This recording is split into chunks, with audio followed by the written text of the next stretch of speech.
Hello guys, welcome back to voice of London sketch. ഇന്ന് വന്നിട്ടുള്ളത് ഷർട്ടിൻ്റെ ഉള്ളിലുള്ള ഈ ഒരു കാര്യം നമ്മുടെ സുഹൃത്തുക്കൾ ശ്രദ്ധിക്കലുണ്ടോ എന്നറിയില്ല. എന്നിരുന്നാലും നിങ്ങളുമായി ഒന്ന് ഷെയർ ചെയ്യാൻ വേണ്ടിയാണ് കേട്ടോ ഇങ്ങനെ ഒരു വീഡിയോയിൽ വരാനുള്ള കാരണം. അതെന്താണെന്ന് നമുക്കൊന്ന് നോക്കിയാലോ.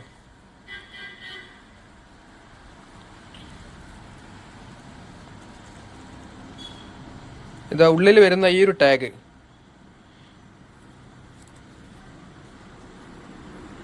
കണ്ടോ.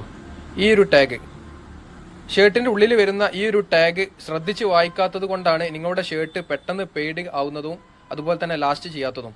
അതെന്തൊക്കെയാണെന്ന് നമുക്കൊന്ന് നോക്കിയാലോ ഗൈസ്. ഈ കാണുന്ന ലോഗോയൊക്കെ എന്തിനെയാണ് സൂചിപ്പിക്കുന്നതെന്ന് നമുക്കൊന്ന് നോക്കാം. ഈ ഒരു സിംബലിന്റെ അർത്ഥം വരുന്നത് ഹാൻഡ് വാഷ് മാത്രം ചെയ്യാവുന്നതാണ്, മെഷീൻ വാഷ് ചെയ്യാൻ പറ്റില്ല എന്നതുമാണ്.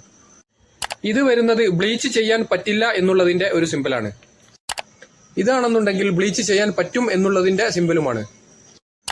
ഇതാണെന്നുണ്ടെങ്കിൽ മെഷീൻ ഡ്രൈ ചെയ്യാൻ പറ്റും എന്നുള്ളതിന്റെ സിമ്പിൾ കൂടിയാണ്. ഉള്ളിൽ ഡോട്ട് വരാത്ത ഈ ഒരു ലോഗോ കൂടുതൽ ഹാർഡായിട്ട് വാഷ് ചെയ്യാം എന്നുള്ളതിന്റെ സൂചനയാണ്. ഇതിന്റെ ഉള്ളിൽ സിംഗിൾ ആയിട്ടുള്ള ഡോട്ട് മാത്രമാണ് വരുന്നതെങ്കിൽ ലോ ടെമ്പറേച്ചറിൽ അയൺ ചെയ്യാനേ സാധിക്കൂ എന്നുള്ളതിന്റെ ഒരു സിമ്പിളാണ്. 2 ഡോട്ട് വരുന്നത് മീഡിയത്തിലും 3 ഡോട്ട് വരുന്നത് ഹൈ ടെമ്പറേച്ചറിലും അയൺ ചെയ്യാൻ സാധിക്കും എന്നുള്ളതിന്റെ സിമ്പിൾ കൂടിയാണ്. അപ്പോൾ മുത്തുമണീസ, വസ്ത്രങ്ങളൊക്കെ നോക്കി വാഷ് ചെയ്യുന്നത് തീർച്ചയായും നന്നായിരിക്കും കേട്ടോ. വീഡിയോ ഇഷ്ടമായവർ ബെല്ലൈക്കൺ എനേബിൾ ചെയ്യാനും സബ്സ്ക്രൈബ് ചെയ്യാനും മറക്കരുത്. പിന്നീട് വരുന്ന അപ്ഡേഷനും കാര്യങ്ങളൊക്കെ നിങ്ങൾക്ക് കിട്ടുന്നതായിരിക്കും. നെക്സ്റ്റ് വീഡിയോയിൽ കാണും വരെ ബൈ.